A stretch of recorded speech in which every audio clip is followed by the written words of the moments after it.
Hello, welcome to In a Pickle Knitting.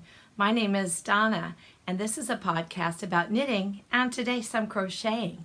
Today is Monday, September 17th, 2018, and I'm coming to you from Manassas, Virginia, where we are just beginning to feel the remnants of Hurricane Florence. So it's a gloomy, rainy, little bit windy day, but we're just starting to feel some of the effects. So let's see, today I will have one finished object to share and I have about 3 or 4 works in progress to share. We have our children's fiber related literature book and just some odds and ends at the end. So let's get started with that first finished object, and that is my banner unfurled shawl. And this is one that I think you can use like a scarf even around with your jacket or coat on, because it's long and then it's not too deep. It is an asymmetrical triangle shawl, and banner unfurled refers to the appearance of a flag. So you'll notice at the bottom edge there is very little bit of beading, but there are white beads, which would be star-like for our flag, the U.S. flag. And down here you see some striping. The shawl is primarily garter stitch and some really simple lace in a few places. But then, and there's some striping to keep your interest. And then 3 colors with lots of changes to keep your interest, and then that beading. And it does have a picot bind off. You can see that there. And it's a really close picot bind off, so it'll give almost that wavy appearance, which of course have a flag in the breeze would be waving. So I will try to get a picture of it. So I just blocked it last night and it was dry this morning, and trimmed off the ends of lots of ends. I'll show you. Lots of little ends to snip off today after it had dried.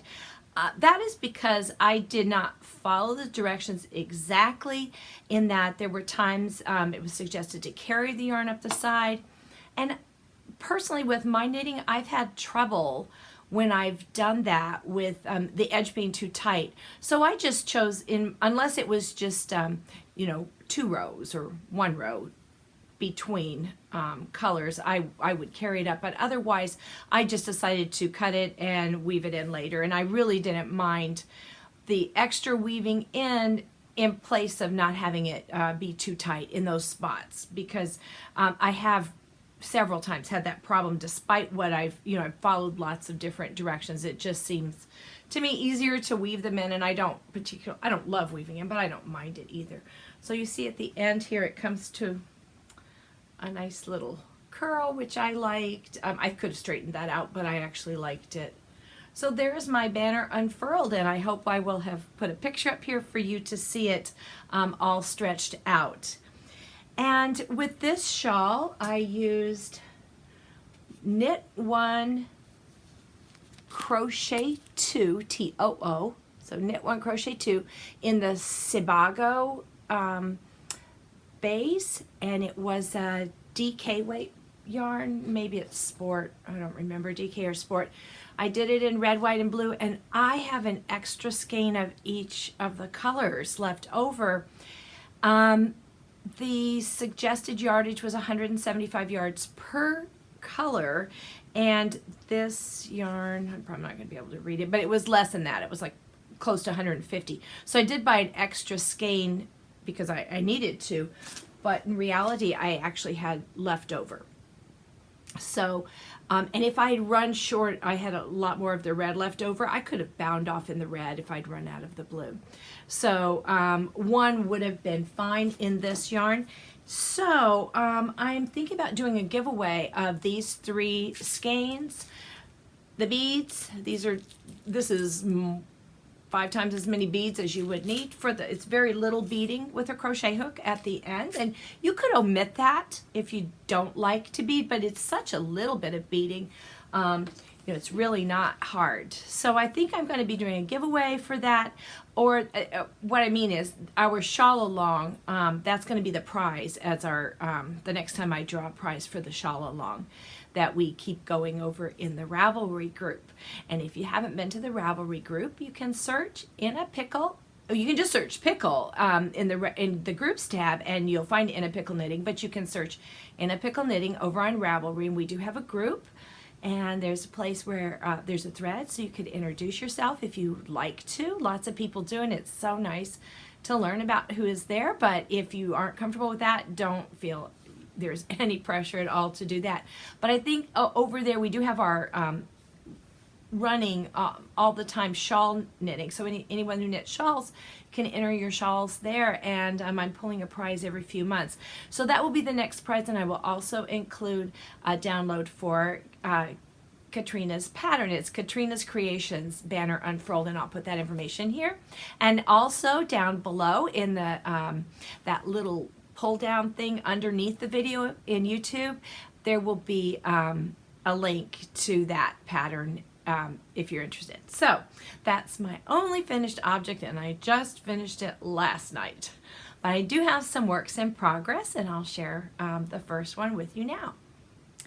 I'm keeping this work in progress in a little drawstring bag that I made, and I used the pattern that I did the drawstring bag tutorial from for this bag, but I put together some patchwork for the top part of the fabric.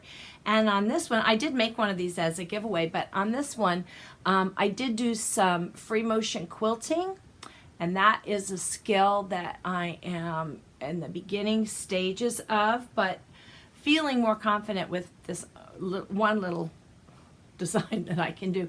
But I did write my name on it with the machine. So again, this was practice, and it was just for me.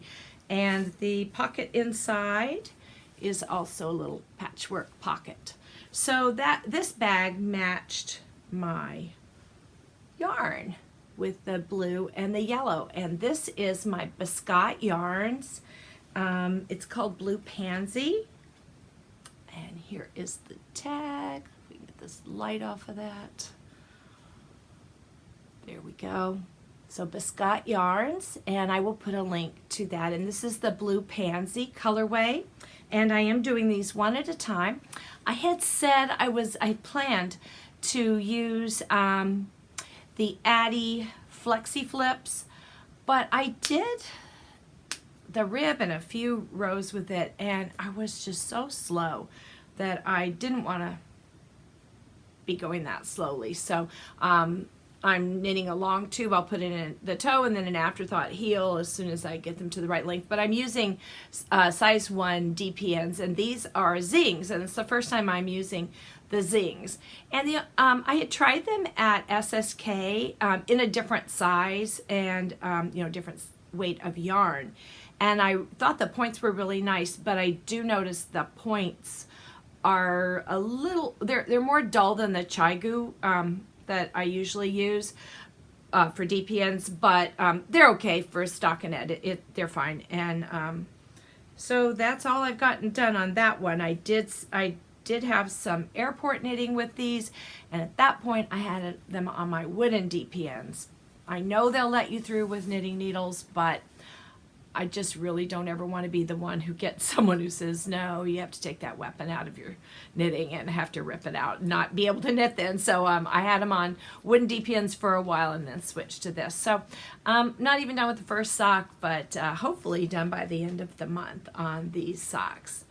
So my next work in progress is my baby surprise jacket. And we did have a class this past Thursday, and our homework is to essentially finish all of the knitting on the jacket. And what we're going to do the last class session is to do the bind off. If you could do the bind off if you wanted to. It is a crochet bind off. That they did show me how to do it, but I had never done that before. So I might go ahead and do the bind off if I'm feeling confident with how to do the crochet bind off. And then we're going to do the seaming. There's only 2 shoulder seams to seam, and I'm pretty sure they're going to do mattress stitch on the garter, which I have done before, but I'm going to wait till that evening. Otherwise, I'm really not going to have anything to do that night. And I would just, I like to watch somebody do it again in front of me to see, okay, I'm really doing that right, because I don't know, sometimes I feel like mine doesn't look as good as it could. So here's where I am, and I'm going to hold it up this time, put together. Now I'm feeling like I'm in a serious yarn chicken situation here. I weighed it and felt like I should have enough based on the amount of knitting I had done when I weighed it. And I still had 20 grams left, so I thought I think I'll have enough, but I don't feel like it as I'm pulling yarn out of there. So I'm knitting really fast, and for some reason it makes me feel like I'm not going to run out. That doesn't work, I know, but I still find I'm doing it. But what I'm going to do is I keep checking the website every day. It's a Hip Strings yarn, and this is their Targhee nylon blend. It's 90% Targhee, 10% nylon, and it is a sport weight. And she does not have this color dyed right now, and I contacted her, and she said her supplier is out of the base, and as soon as she gets them, she is going to dye this, but I don't know when that's going to be. So what I've done is ordered, she has some in other colors, and she has one that's almost this but a lot lighter, and I thought, well, if it comes down to it, I'll get that, and I'll take some of it out and try to achieve just this dark blue color. And it would be fine if the very edge was in a dark blue. And if I can, you know, dye up a little bit of that. But maybe she'll get this in time before I need it. Maybe I won't need it. But even if I don't need it, I do want some, because I thought I want to make some little booties and a little hat to go with it. So this is what it looks like. But here's what it looks like while you're knitting. It looks very, very unusual. It's lots of fun, and I love this Targhee yarn. It's just feels different while you're knitting with it. It has a great feel as you knit. I would like a lot more of this yarn, and I think it's beautifully dyed. I love the way that these colors are working. So at the end will be a lot more of this, as I started at the beginning with that brighter chartreuse color will be there at the end. And these colors are pretty, what I'm seeing is pretty close to what it is, maybe slightly brighter in person. So I am working on the baby surprise jacket, and I think I have about 4 or 5 more rows to go, which would include the buttonholes, of which I'm only going to put 2 buttonholes instead of the 5, because I think that's fine for baby outfit. And let me see, and then a binding off, and that's the bind off with the crochet hook. Now, I did get a lot of questions about this jacket, and so I wanted to talk to you just a little bit. I bought this book to get my pattern from, and this is called The Complete Surprise. This pattern is available in just by itself in a leaflet. It's available in other books, not just this book. I got this book from Knit Picks. At the time I purchased it, they were having a 40% off sale, so that's where I purchased it, because that was a good price. You can see this pattern on Ravelry. You just can't purchase it there. You can purchase it through Amazon, and I'm going to show you a picture here. Maybe I can just pull it up and show it.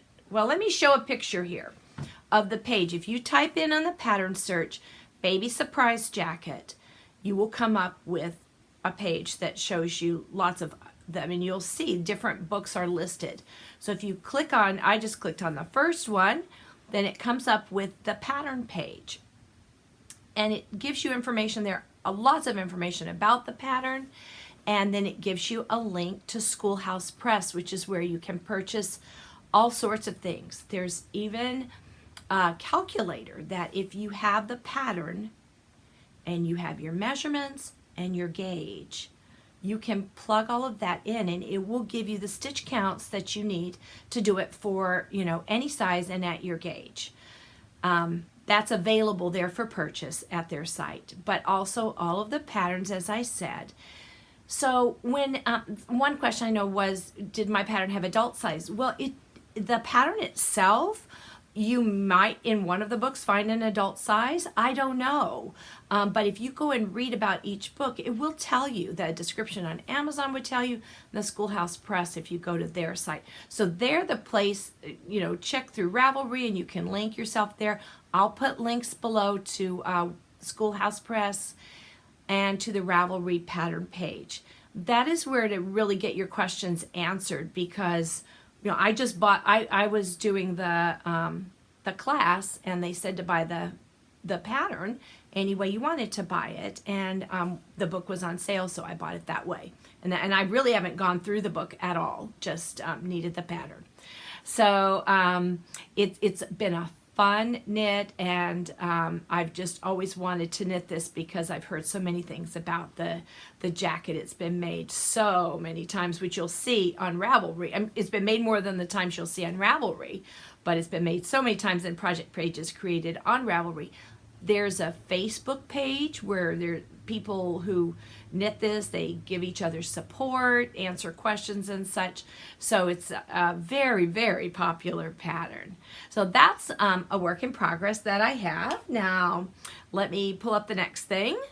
My next project that I'm working on and will be working on for quite some time is the Battenberg Blanket, which I talked about last time, and I'm keeping that in my Swan Lake bag made by Bags by Awesome Grannie. And you'll remember she gave this to me and also provided a giveaway gift for our for one of our giveaways, which was just an amazing gift. But I adore this bag, and the lining on the inside is this just solid this design that you see at the top of the print on the outside. So what I'm keeping in there is my Battenberg blanket, and I have a start on the blanket, and I do have a lot of strings. Not a lot, I've woven in a lot, but I've also kept ones that I need for attaching the neck squares. So if you see some strings hanging, that's why. But here's what I've done so far. And I'm using just a bare yarn. It's a yarn that I purchased to dye with and decided, well, it's a fingering weight, and it's a fingering weight crochet blanket. So I'm just going to use that because I had a lot of it in that particular yarn. This bare yarn, off-white creamy colored yarn, is a BFL nylon blend. I think it's an 80/20, and it's great for what I'm doing. Now the other squares. The Battenberg blanket can be done, you know, any way you want to do it, but I am participating in a blanket make-along that is being sponsored by both Shauna from Adelaide Cottage podcast and the Adelaide Cottage Yarns, and also Vegan Jilly, who is the Knitting Broomstick I think Knitting Broomstick is her Ravelry group name, but she occasionally does a podcast by that name. And they got together and decided to do a Harry Potter blanket make-along. And the criteria are that, one, you can either knit a blanket or crochet a blanket, make a blanket that has a Harry Potter name.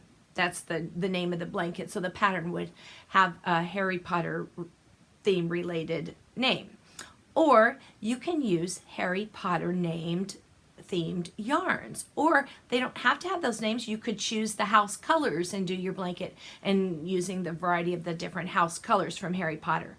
So the criteria for that, you must use at least 300 grams of Harry Potter themed yarn, and that's the way I'm doing it. Now I'll have, you know, a lot of this, but I'm also, each of these yarns is a Harry Potter themed yarn. So I'm going to share a few of those with you this time only. I don't know which is which. I could figure out a few, but mostly not.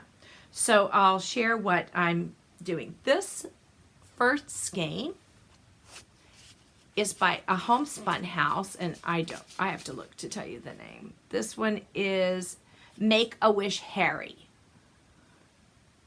So you can see it has a variety of colors, some purples and some yellows, and it's on a natural background. And this is a 75-25 merino nylon superwash blend. So I have 100 grams of this.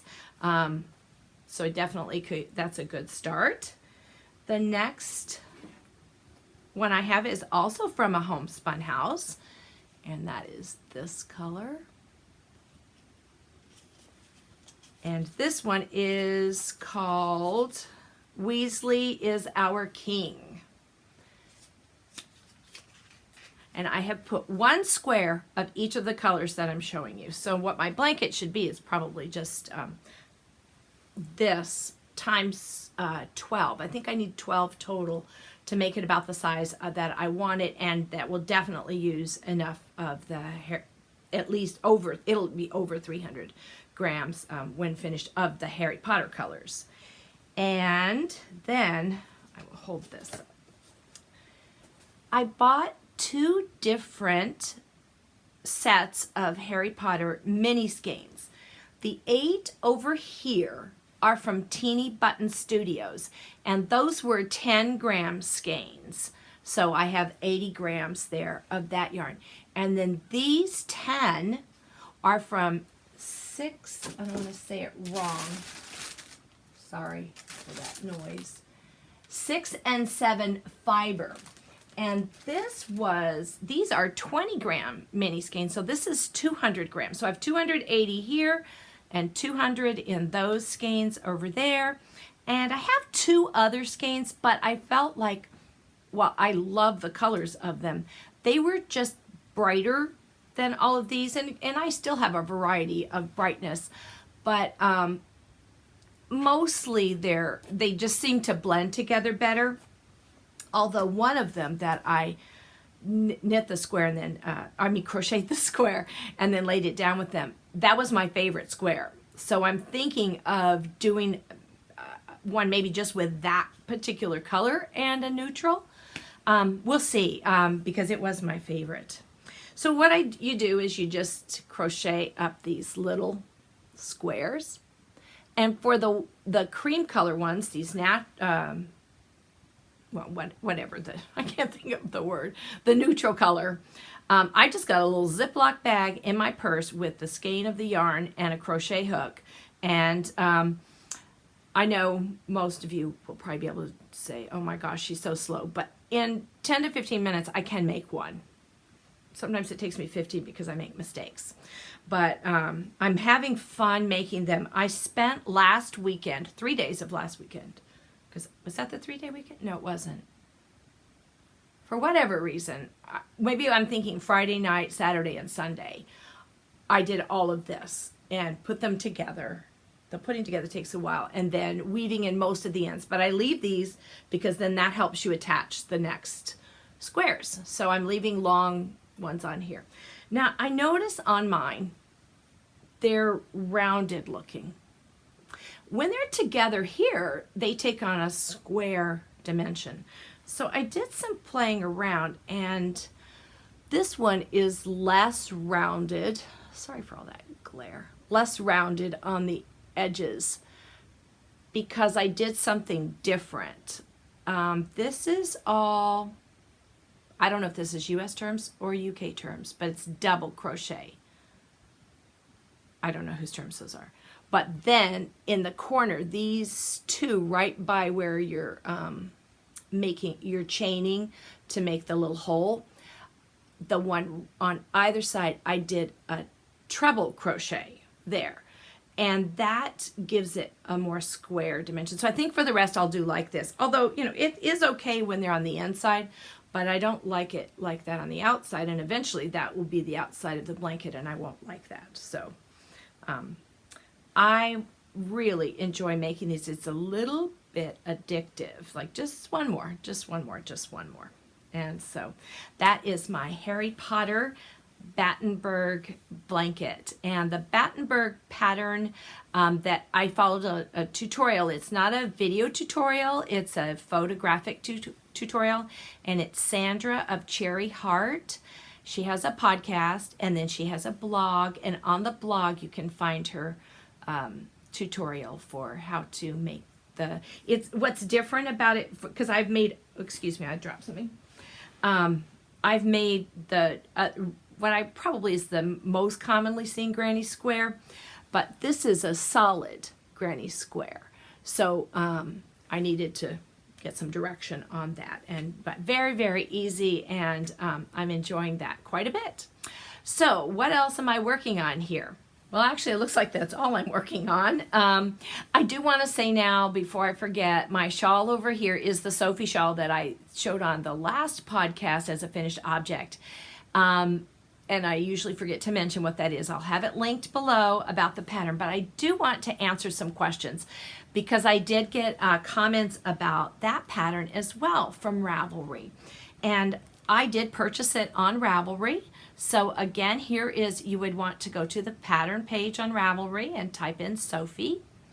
And then when you click there, and hopefully I'm showing you some pictures here, and after clicking that that's the pattern you want to search for, you will have to go down a bit. There are a lot of patterns with that same name, but it is the one that looks like this, and and she's modeling a red one done in red, and I think she did the scarf version of that red one. It looks a little smaller because you could do a shawl with 2 skeins or a scarf with 1 skein.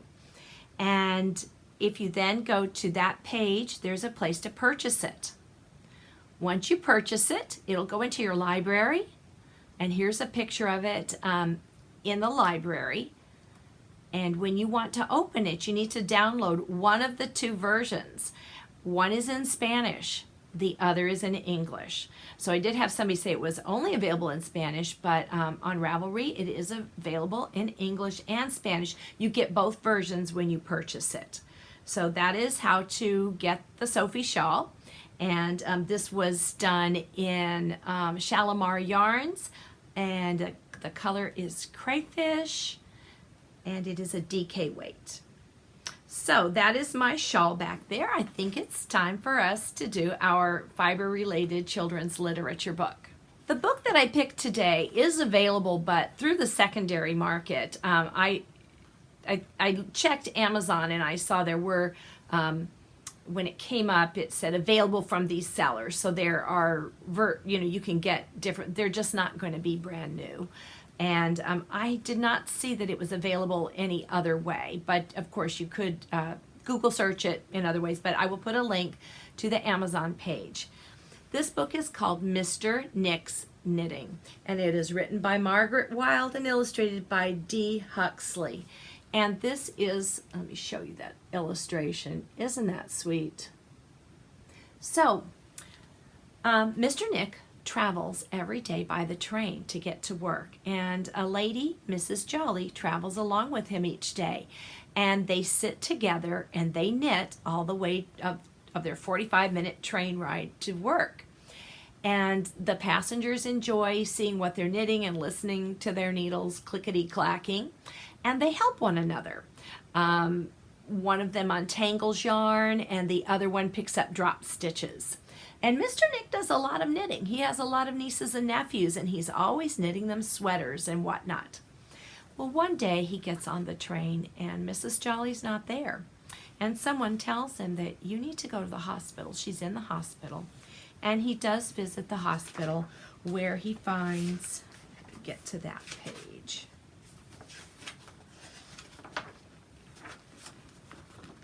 That she is bedridden, and her doctor tells her she's going to be there for a very long time. And she's not happy because there's nothing to look at in the hospital when you're confined to your bed. And so he brings her some yarn, and she decides on a knitting project. But she still misses so much seeing things. And so Mr. Nick starts knitting, and he knits everywhere, even in the bathtub, and while he's cooking dinner, washing up, he knits and knits and knits. and he brings to her this knitted object. And so he's been doing some intarsia, I think, or some sort of color work, because he has made pictures in a blanket for her. And it shows all the things from their train rides, and that she can look out and remember their rides. So this is a very sweet story of how knitting can cheer someone up, and both the recipient and the gifter, or the giver. And I think you would enjoy this story, Mr. Nick's Knitting. I want to mention that at the very end of this podcast today, I'm going to put a pretty short little continental knitting tutorial. And so if you don't care about that, obviously just stop watching, but that would be at the very, very end. There'll be nothing after that. And the reason that I'm doing it is because I have heard people say, for instance, I heard in my knitting class someone say, I can knit continental, but I can't purl. And I've also heard some people talk about some classes they've taken or tutorials they've watched, and said, you know, I couldn't do it because it was too convoluted. And I've heard people doing Portuguese purling instead, which is, you know, I'd love to learn to do Portuguese knitting and purling because it looks very interesting. But I knit continentally. I'm very, very poor at doing English throwing. I can't tension my yarn very well. And I think because I learned to crochet first, I tension my yarn the same way knitting as I do to crochet. So maybe that's what made it easier for me to be a continental knitter. But when I purl, it's actually a very easy motion. It's not convoluted at all. And so I mentioned to someone that I would do a little tutorial. So it's at the end here if you'd like to watch that. Filming that is not easy.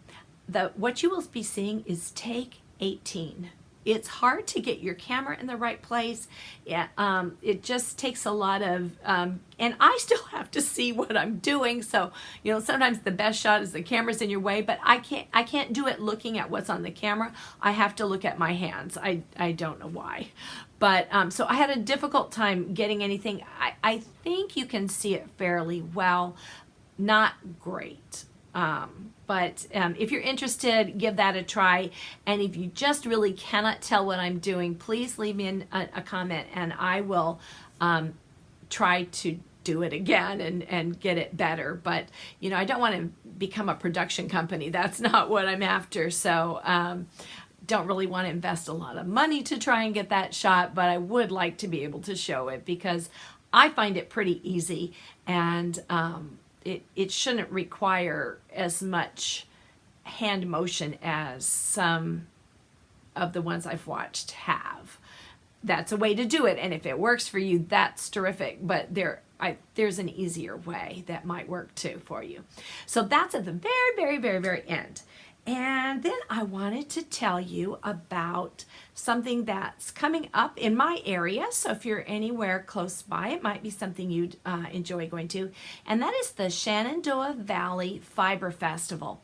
And that's going to be held September 28th through 30th. Now the 28th on the Friday is just classes. So you're signed up for a class that day, you can go. But the rest of the vendors won't be there. But Saturday and Sunday they will, and I have gone to this one 3 or 4 different times. It's in Berryville, Virginia, and they have a lot for spinning as well as knitting. There are several vendors with food, and they have a nice covered pavilion for a place to sit down at picnic tables and eat or rest. And I can't tell you how many vendors there are, but, you know, enough to make the trip worthwhile for me. And for me, it's about an hour-and-a-half drive. And as I said, I've gone several times, and I'm excited to go back again. They do have a lot of classes being offered. There's spinning and some dyeing classes, some beginning knitting class. There's a beginning knitting class. There's some needle felting for classes. So there's quite a few classes if you go to their website. And I would just Google search Shenandoah Valley Fiber Festival, but I will also put that down below in the show notes so that you can get there a little more easily. And I think I have a picture of their website. I'll put that up right about here. It's held at the Clark County Fairgrounds, which, as I said, is in Berryville, Virginia. Next, I want to talk about some of our make-alongs, so I'm going to pick my notes up a little bit closer here. Oh, I have a note here to remind you, which I should have said this back when I was talking about the banner unfurled shawl that I made. I did receive a message from Katrina's Creations, and she is offering you, if you would like to purchase that pattern, 20% off the pattern. You need to use the code KC20, and that will give you 20% off, and it's going to run through sometime in October. So I think you've got at least a month for that. So I'll put that right here and also link it down in the show notes. Now, our sock along, we're not doing a drawing this time. The next podcast, I'll do a drawing for our sock along, but take a look over there. There are so many socks and so many beautiful patterns and yarns, and I was able to order some more yarn, the self-striping yarn, which has not come yet, but I'm excited to get that. The shawl along that is going on right now, that I told you the price would be the yarn and the beads and the pattern to make the banner unfurled shawl, that is at the end of October. So any shawls that you want to get entered there in the finished object thread, you have till the end of October, and then that's when I'll be doing the drawing. We still have the project bag make along, and that ends mid-October, so about a month. So make some project bags from the tutorial, and you can it can be either the drawstring project bag or the 3 zipper bag tutorial. If you'll put those in the finished object thread, that is, I think it says, what does it say? Drawstring bag? But you can put the 3 zipper bag, but not other people's patterns in there, because this drawing is for using one of my tutorials. So that will be mid-October. And our baby projects, there are so many cute baby projects in that thread. That's going to end mid-November. So keep knitting those projects and getting them posted over there. And I had a request from 2 or 3 viewers after we finished the oldies make along, which is where you were using an old pattern or old yarn or old fabric, and you just were gonna get in there and finish something or get it started and finished.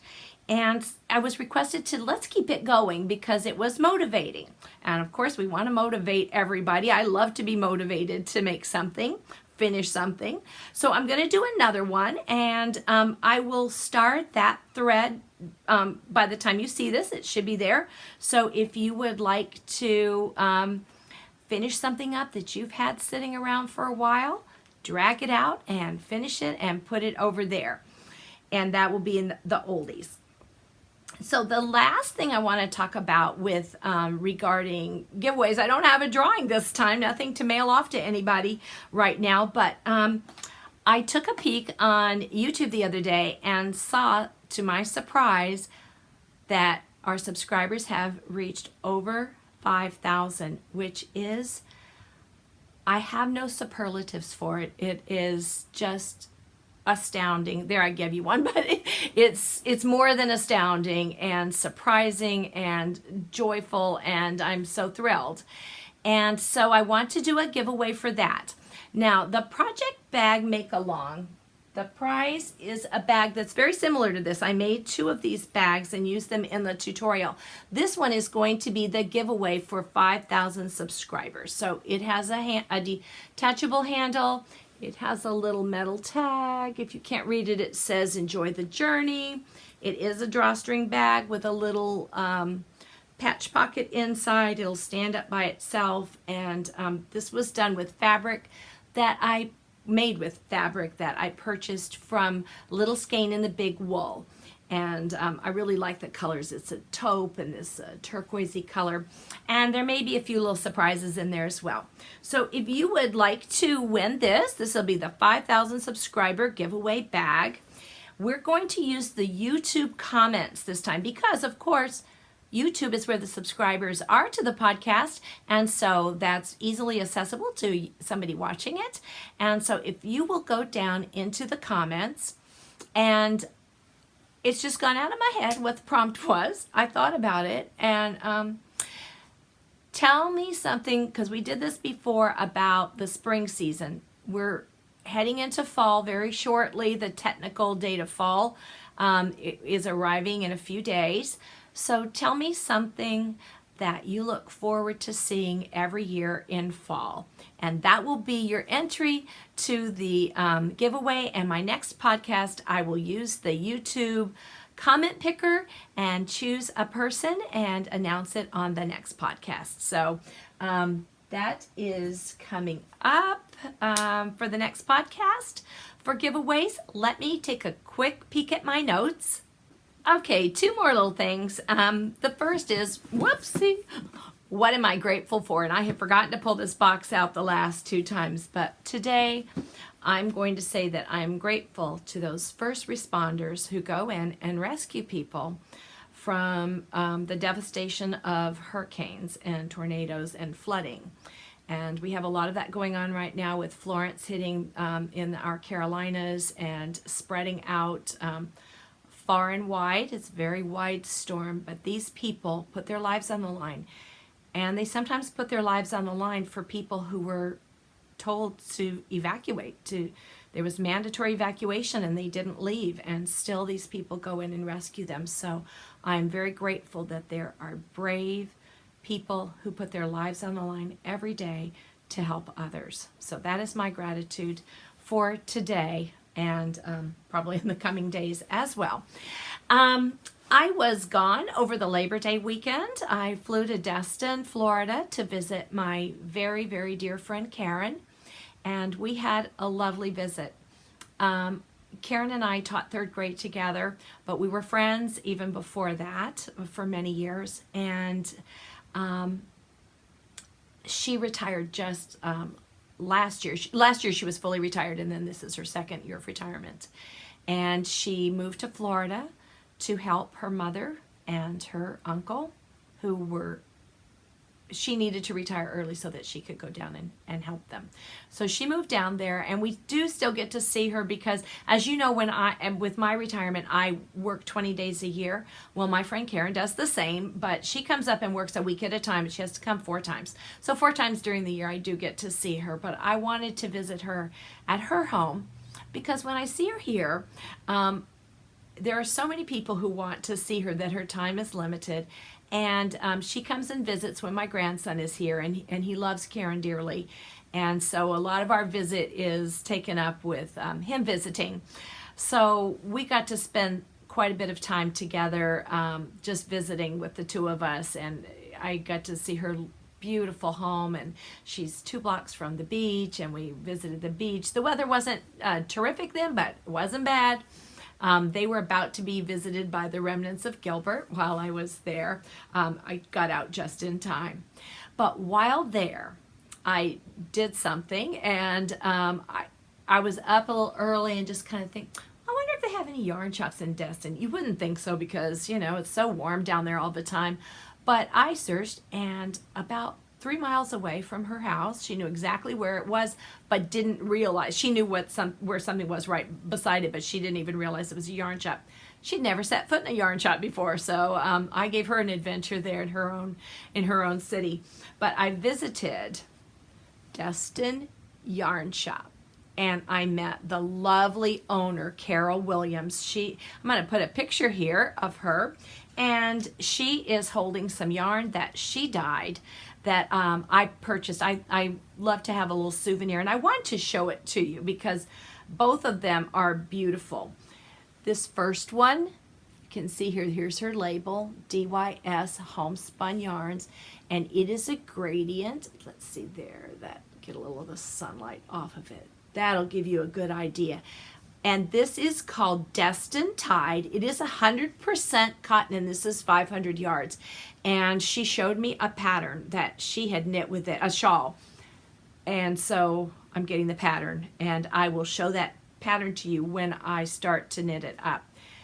But I couldn't stop there because she just kept showing me things, and she was very enabling, very inspiring is what it was. So again, the same label, but look at the colors here.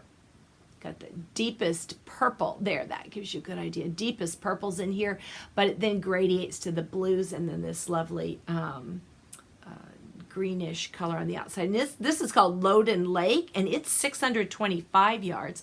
The other was 500 yards, but each one was the correct amount for the shawl that she showed me. And this one was full of the most interesting beads and stitches, and I just can't wait to do something with that. And being cotton might actually be something I can wear because, you know, I get really warm. Although the Banner Unfurled shawl, I did mine on wool, 100% wool, but a lot of the ones on the project page were done in cotton yarn, which would be really nice. Then this could be something you could wear 4th of July, Memorial Day in the US if it was cotton. But I thought, well, it's also good for voting day in November to wear to the polls when you go vote, so that I could wear that in November. And also President's Day and Veterans Day. So there are some winter patriotic holidays in the US that I could wear the wool, but doing it in cotton is actually what the model, I looked at the project page and there were several that were done in cotton.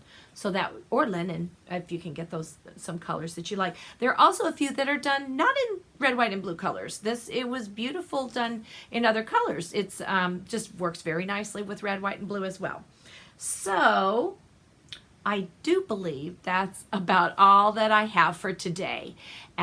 Just some crocheting and knitting. I haven't been sewing with traveling, and then my sewing room kind of became a disaster. It was something I was working on, and I just can't sew in a disaster, and hadn't had time to really get in here and pick things up. But I've done that now, so maybe I'll be getting to some sewing if I can break away from the Battenberg Blanket. So if you've stuck around today this long, thank you so much. If you've joined me for the first time, I hope that there was something here that you liked. And if you're a returning viewer, thank you very, very much for coming back again to visit with me and listen to me ramble on. And I hope you all have a great time with what you're working on. If you're interested in the Continental Knitting mini tutorial, it'll be coming up right here at the end. So bye-bye for now. Today I would like to show you how I knit and purl using the Continental Method. To begin with, I tension my yarn by running my little finger under the strand of yarn and then under my ring finger and middle finger and over the index finger. Then I have 3 fingers behind my project, my thumb in front, and my yarn is tensioned over this index finger, and it slides through quite easily. So to begin with, I'll show you the knit stitch, and in that case the yarn is in the back, and we enter the stitch with the needle this way, and the yarn always wraps counterclockwise. So I'm going to go over and around and pull through, and there's a knit stitch. So again, in through the stitch, under and around the yarn, and pull it through. Now to do the purl stitch, I'm doing some 2x2 rib here. So when I remove, I'll do that knit stitch again. When I remove that knit stitch from the needle, I swing forward so that now my yarn is in the front, which you need for the purl stitch. Insert the needle, and again we need to go counterclockwise around, so I'm going to go under the yarn and pull it through. Under the yarn and pull through, and there are my 2 purl stitches. So I pivoted back, so I'm ready to do the knit stitch. Knit, knit, and then as the stitch comes off the needle, I swing forward so that I can purl, go under, pull through, under, pull through. And what's happening with my left hand is, of course, I'm tensioning my yarn, but I'm pivoting like this. If you can imagine my middle finger being the pivot spot. Although while knitting, usually my middle finger is behind the knitting and I swing up just a little bit. So knit, knit, pivot, purl, purl, and it from the purl stitch, it's, if you just pull backwards, it slides right to the back where you're ready to do the knit stitch.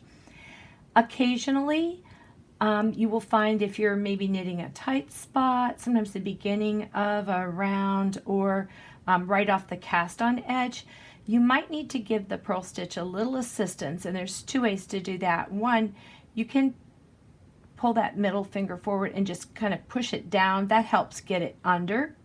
And the other thing you can do instead is just to help by moving your finger. You can, the finger that has your yarn on it, you can pull forward if you need to get a little bit extra in there. I don't do it often, but that is something that I've found myself doing from time to time. There's purl. So I'll do it a little more normal speed. And my last two stitches right here are purl stitches. So since I'm doing magic loop, I'll readjust everything. And let me do that slower. Under and over like this, and it does slide right through, but applies a little tension. Knit, knit, purl, purl.